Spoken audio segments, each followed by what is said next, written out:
We now have our first look at one of the key features of the iPhone 15 Pro series design, the new action button, which will replace the traditional iconic mute switch seen on previous iPhones since the very first iPhone. And thanks to iOS 17, we now know what kind of features this action button will allow users to do.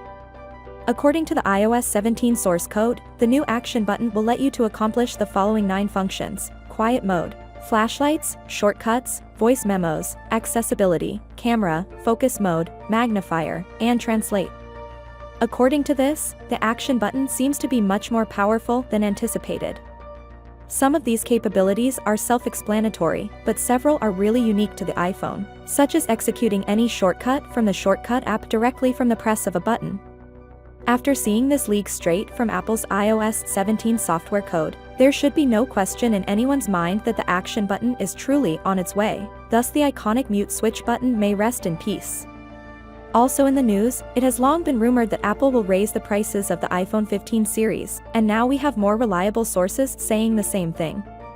People, this is how the iPhone 15 series pricing could look: $799 for the iPhone 15, $899 for the iPhone 15 Plus, $1,099 for the iPhone 15 Pro, and up to $1,200 or even $1,300 for the iPhone 15 Pro Max. Essentially, we could see a $100 price increase for the 15 Pro and up to a $100 to $200 price increase for the 15 Pro Max/15 Ultra model.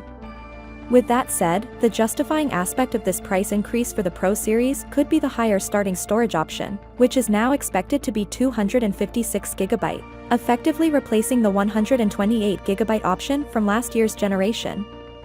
Previous, but not least, for those who cannot afford the iPhone 15 Pro or 15 Pro Max, the basic iPhone 15 and 15 Plus will get their most significant camera update in the previous 5 years. The non-Pro iPhone 15 series will use the larger 48-megapixel sensor that we presently have on the 14 Pro and 14 Pro Max, according to Digital Jack Station, and this is quite probable for the iPhone 15 and 15 Plus. Finally, what are your thoughts about it? So without being said, let me know your thought in the comment below, and if you are new here, please subscribe. Peace out.